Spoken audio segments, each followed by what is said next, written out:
Sir अगर मैं पूरी थ्योरी कर लूँ और PYQs कर लूँ पिछले 5 साल के, तो क्या मैं जेई मेंस में मेरा सिलेक्शन हो जाएगा? इस तरह के क्वेश्चंस और या चैनल पे जो क्वेश्चन पूछे जाते हैं कि क्या आपने जो ये पढ़ा रखा है 11th और 12th का, इससे जेई मेंस निकल जाएगा, क्या जेई एडवांस निकल जाएगा? तो ये जो क्वेश्चन स्टूडेंट जब पूछता है, कमेंट में लिखता है, तो इसका साफ साफ मतलब होता है कि उसका कॉन्फिडेंस खुद कम है और वो मेहनत नहीं करना चाहता। वो नहीं चाहता कि मेहनत हो और वो सारा 100% से जो है कर लेना चाह रहा। इसको बोलते हैं स्पून फीडिंग। जो स्पून फीडर होते हैं बच्चे, जो चाहते हैं कि हमें 100% पूरा कंटेंट दे दिया जाए, थ्योरी पूरी दे दी जाए, उसके बाद में पूरे क्वेश्चंस करवा दी जाए और उसके बाद PYQs दे दिए जाएं, उसके बाद कुछ प्रैक्टिस पेपर्स दे दिए जाएं। तो जब सब कुछ टीचर कर देगा तब आप क्या करेंगे?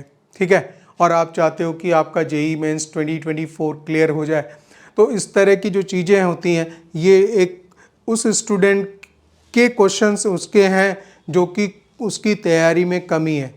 अगर हम बात करें मैथ्स की, तो ऐसा पॉसिबल नहीं है कि खाली थ्योरी करके और प्रीवियस क्वेश्चंस आप चाहे 10 साल के लगा लो, कितने भी साल के लगा लो, और उसके बेस पे आपने अच्छा PYQs, वो स्टूडेंट अगर इस तरह के क्वेश्चन पूछ रहा है तो डेफिनेटली उसने अपने आप से सॉल्व करके नहीं देखा है। वो सॉल्यूशंस को खाली समझ लेगा और सोचेगा कि ये जो मैथ्स के सॉल्यूशंस हैं PYQs लास्ट 5 ईयर्स के, और इनको समझ के और मैं एग्ज़ाम में परफॉर्म कर दूंगा।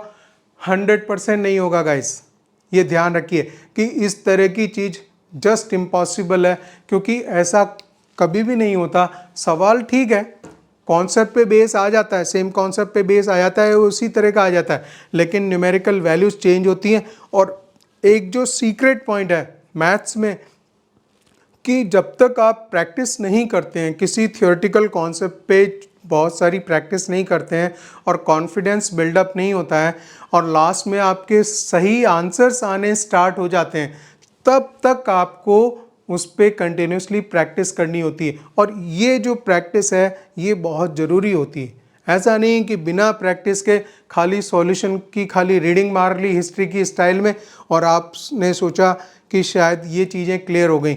उस समय में अपने आप को ज़्यादा होशियार नहीं समझना चाहिए। ये जो होशियारी है ये बहुत नुकसान देती है। ये नुकसान ये देती है कि आप जब एग्ज़ाम में बैठोगे तो वहाँ पे सिली मिस्टेक्स होंगी और वो आप रॉन्ग आंसर निकालेंगे, क्योंकि आपने खाली उसके सवालों की हिस्ट्री के स्टाइल में रीडिंग मारी है। तो ये चीज़ ध्यान रखिए कि अगर आप ऐसा करते हैं, क्योंकि हर चीज़ को करने का तरीका है, मैथ्स में ऐसा नहीं हो सकता।